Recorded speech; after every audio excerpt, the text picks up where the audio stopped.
as I said, could it be a situation where it is part and parcel as to why Nigel Clarke is definitely lifting up to the IMF?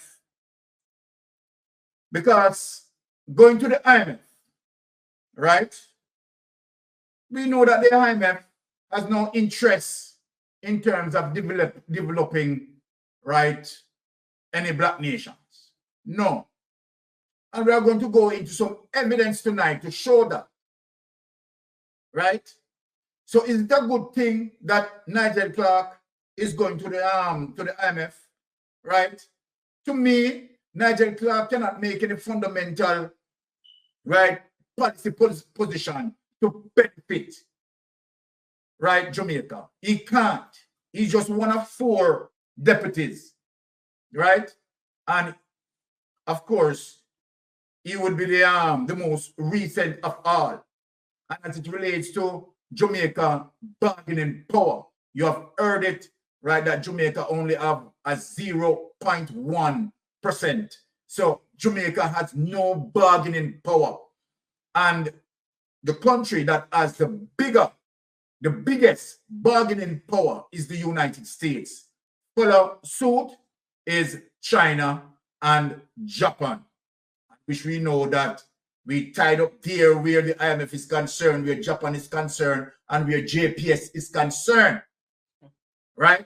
So then, Nigel Clarke cannot, as it relates to what, Andrew want to sell as a narrative, right? To say that, okay, since the IMF taking on Nigel Clarke, right, it speak indicative of his government doing well. We are going to show many reasons, right, that, of course, again, Nigel Clarke has not done well with our economy as much as how they are spreading misinformation and disinformation.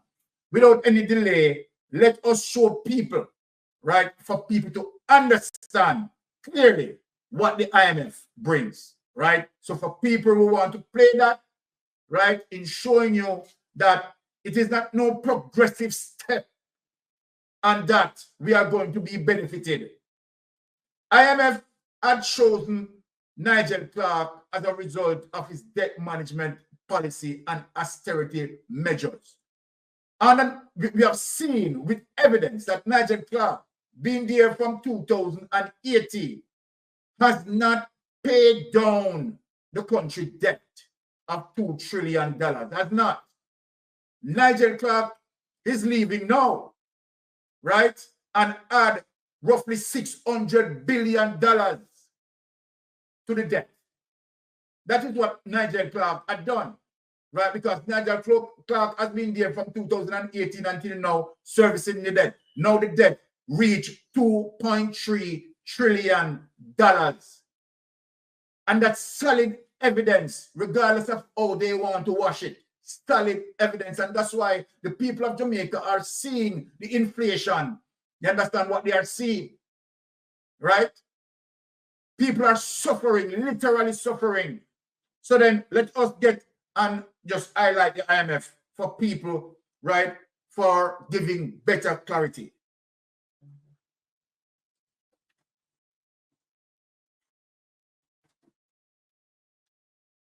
Let us, get into that and highlight it. When Michael Manley and his People's National Party, the PNP, were elected in Jamaica for a second term in December 1976, all who challenged the racism and the imperialism walked tall. It showed that the country backed his refusal to adhere to the repressive terms demanded by the International Monetary Fund, the IMF. "We're not for sale," he announced to a cheering crowd of 35,000 at the National Stadium in the capital, Kingston. As long as this party is in power, we intend to walk through the world on our feet and not on our knees. At the time, Manley was recognized as the Socialist International's most important representative in the Third World. But this was a test case for both the IMF and the anti-imperialist movement. The proposed IMF Structural Adjustment Program for Jamaica was to be a model for neoliberalism and global debt negotiations throughout the Third World. The story of the rise and demise of Manley's battle with the IMF is rich in lessons for today's anti-globalization movement.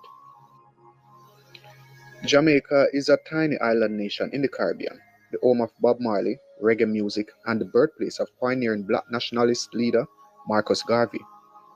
Ever since Christopher Columbus landed and mistakenly thought that he was in India over 500 years ago, the Caribbean islands have also been the object of colonialist occupation and exploitation. Michael Manley was a symbol of resistance, not only in Jamaica, but internationally. He first came to office in the 1972 election. Manley's early years in power saw a number of important progressive reforms for the population. The previous ban on Marxist and Black power literature was lifted. Secondary education was made free and accessible, and a partial land reform policy was enacted. The foreign-owned electricity, telephone, and bus companies were all nationalized. In January of 1974, Manley's government announced a plan to alter the system of tax breaks offered to US and Canadian bauxite companies here in Jamaica. These companies mined aluminum for the war industry, so the PNP annulled previous agreements and imposed a production levy on all bauxite mined or processed in Jamaica. This ruling, though, severely provoked the anger of the US and other ruling classes. A massive and now well-documented destabilization campaign followed. Aluminum and bauxite processing were shifted to other locations. The levy was claimed to be illegal and contested by the bauxite companies, which filed actions with the World Bank's International Center for the Settlement of Investment Disputes. Local businesses, which had gone partway with Manley and the nationalization of foreign businesses, now buckled and found common cause with their international allies.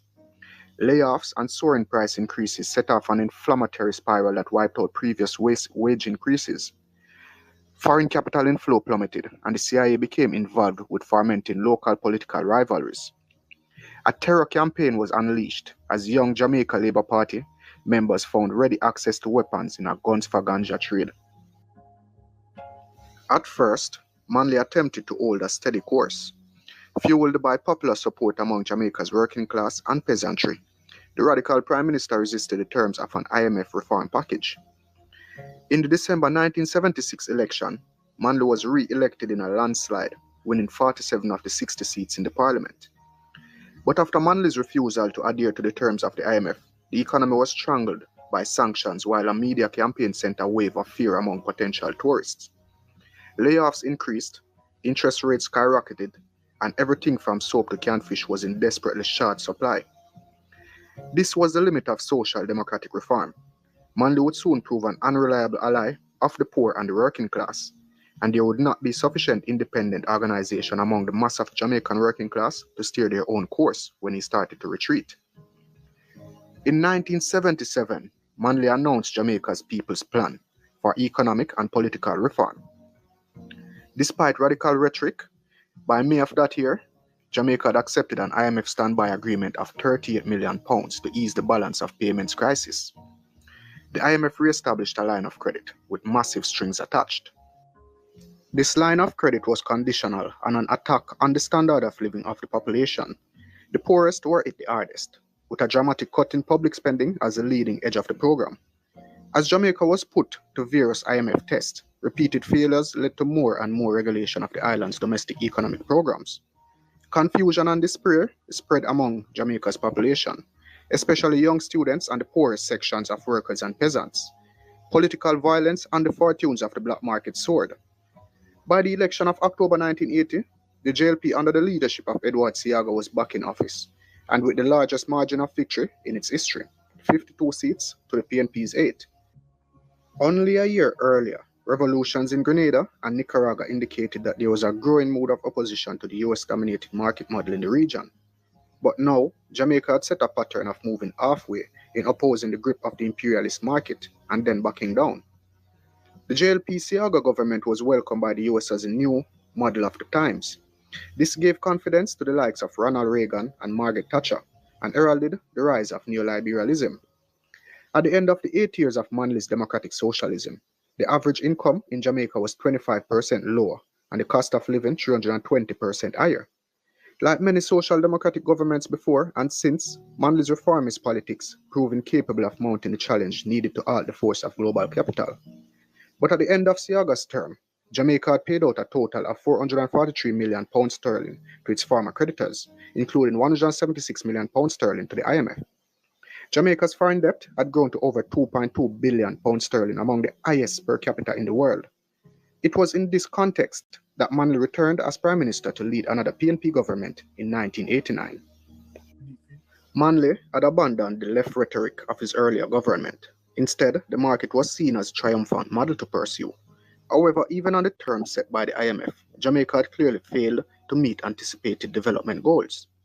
Rather than economic prosperity, Jamaica endured further decades of insufferable poverty. Today, even the IMF's own economists are starting to recognize the problem.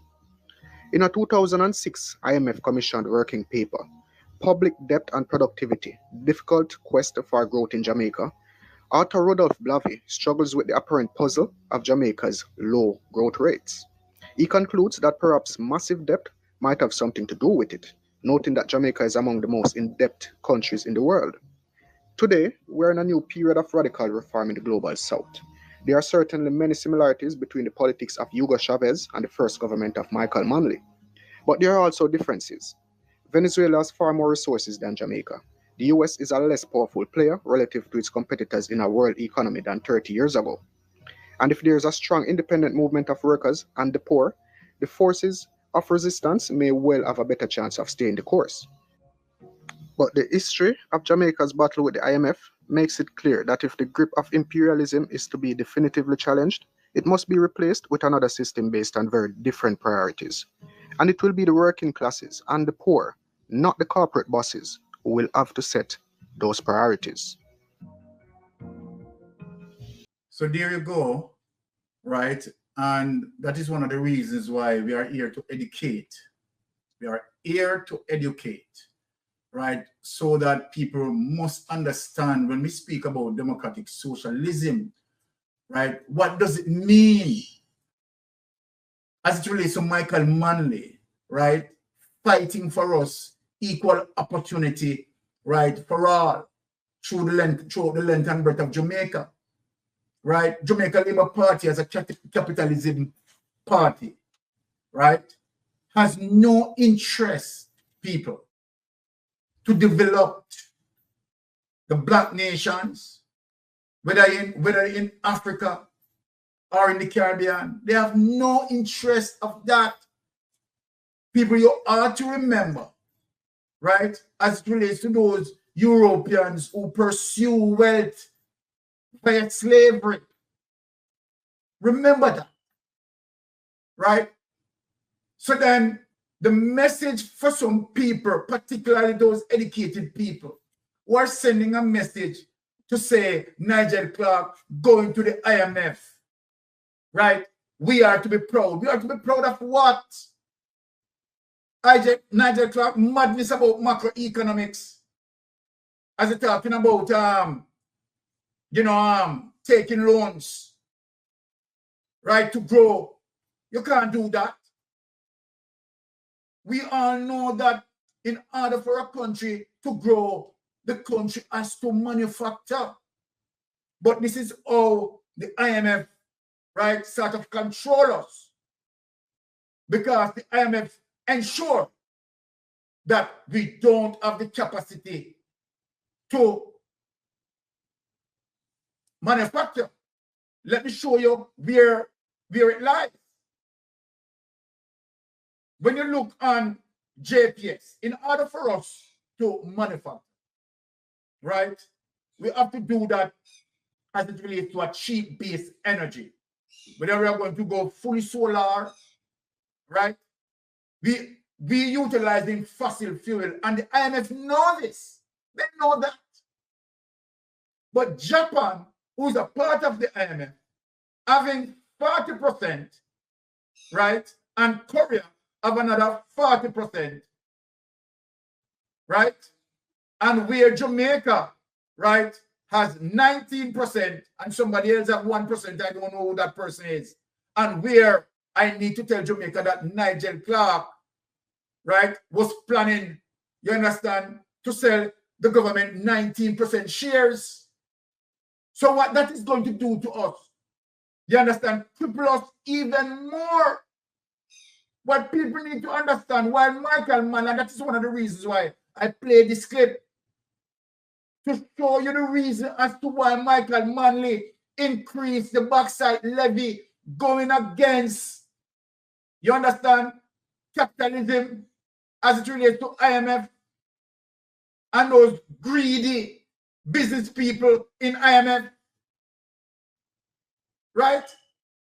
Michael Manley go against them, and what they have done, you have seen that they have suppressed the country. They have suppressed the country and beat down democratic socialism. So let me ask a question here. If the IMF was care, if the IMF did care, would the IMF done that? Right? No. Also, what Japan has and Korea has a monopoly as it relates to JPS.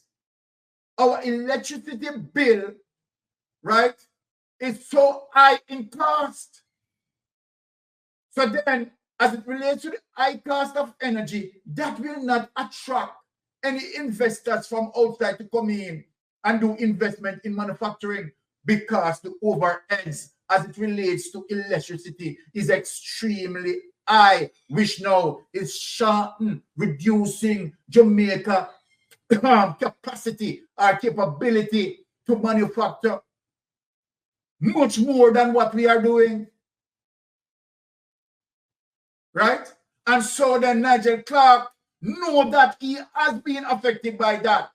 Because in Nigel Clarke, right, based on his policies, will never able to pay down the debt.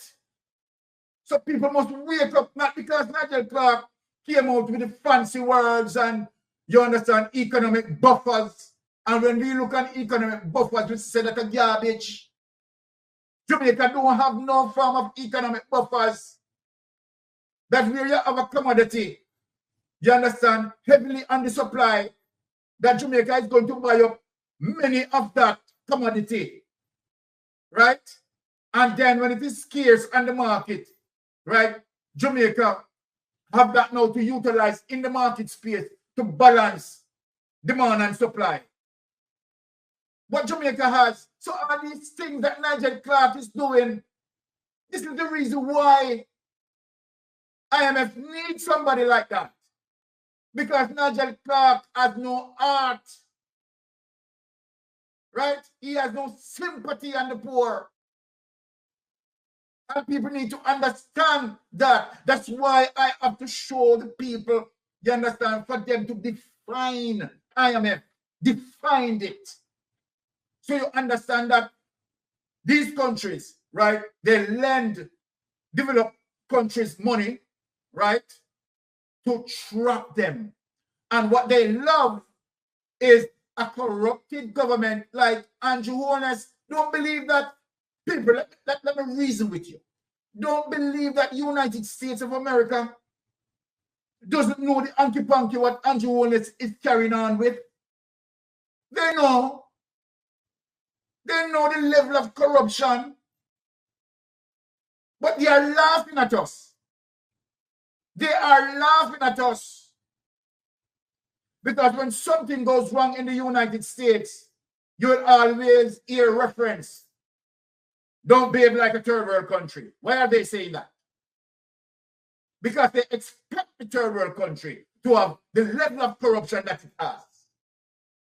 And so then they can make these references. Right? That they don't need to behave like third world country. Because third world country underdeveloped, you understand, and most of the time, you understand, the leaders, right, are corrupted. Wish, right, lenders like IMF, the World Bank, right, they survive and they love that. Why they love it? They love it because the leaders will have difficulty in paying the loans. Which means, of course, more austerity measures, you understand, more pressure for us, inflation as it relates to what Jamaica is facing.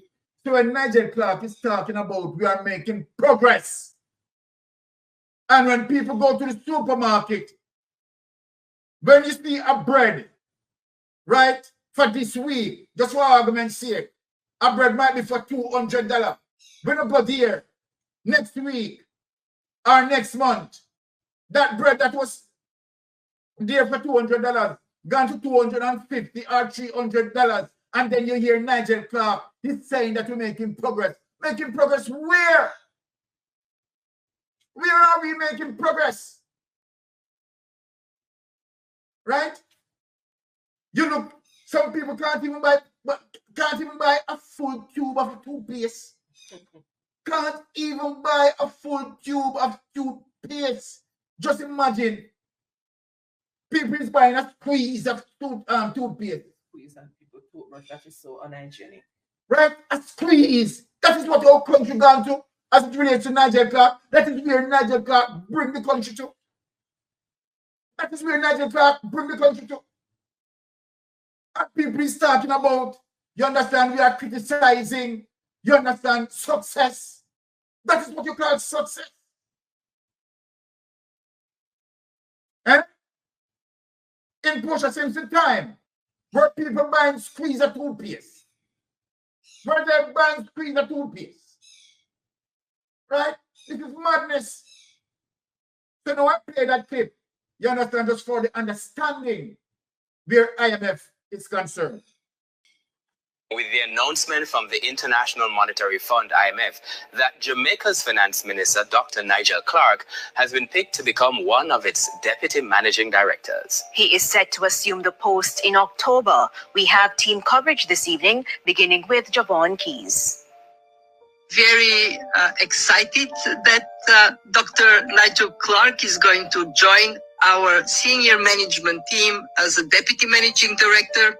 So I know that most people think the IMF is a bank that is here to help poor countries and help Jamaica, right? But so that you get a better understanding of what the IMF does, watch this video. The IMF comes in to a third world country and wants to nationalize it or build infrastructure, or there's aid packages. These aren't aid packages, these are loans.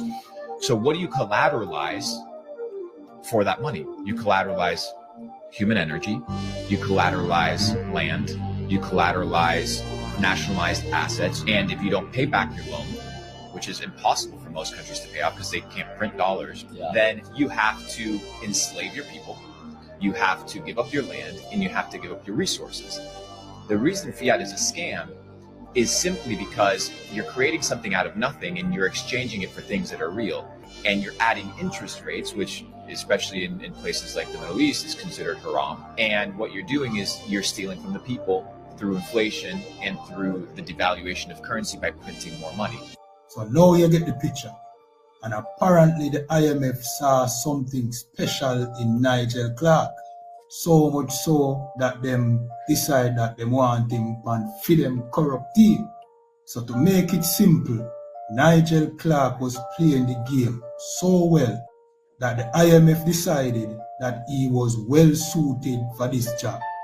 And Nigel Clarke, being the finance minister of Jamaica, the man who's supposed to, lead Jamaica out of financial difficulties, gave up his job so that he could join the IMF, which shows you that he not really care about the welfare of Jamaica. So in essence, what he did was quit the job of finance minister so that he can serve the oppressor even better and help to oppress the poor. You understand? You can't say it a better way. You understand? That is really what he did. So when we tell you that these politicians don't have their best interests at heart, there should be no argument. You understand? When we tell you that voting does not help our people, this is a prime example. Because if your politicians got the chance, to get a better opportunity for himself, enrich himself, he will take it. You understand? And clearly he choose the IMF over Jamaica. And as we said, it must be that a corrupt institution. Okay. So basically what he said there, that of course the IMF would have interest as it relates to Nigel Clarke, right, obeying all the austerity measures, right, putting the pressure on Jamaican people, pressing them to the core, right? And where it has, reached. Someone told me that, a sweet pepper, a peg of sweet pepper is now what, over $1,000. Now this is crazy. I wonder if this is really true, right? But this goes to show you that Nigel Clarke, right, taking a jump to the IMF, right, definitely has no incentive to Jamaica, to help Jamaica, right? Nigel Clarke has been selected as it relates to the austerity measures. Now, what you think, Michael Manley, and this is what you are going to use, right? And look into what I am saying here and all those clips that I am playing. Why Michael Manley increased the levy, right? Michael Manley increased the levy so that the Jamaican people can be benefited from it. People, I want this to make sense. The reason why Michael Manley, right, increased the levy, right, was that Jamaicans need to get the benefit of that.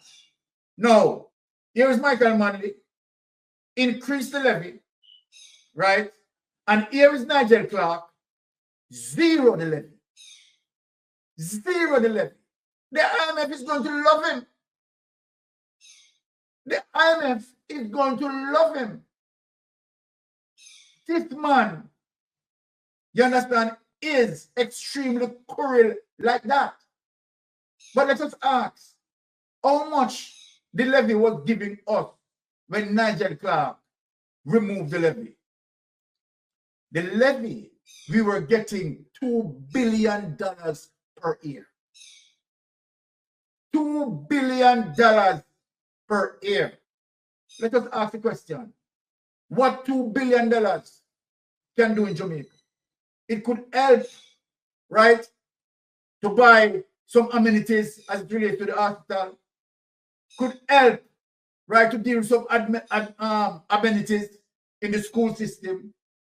Could help deal with, fixing some of our bridges.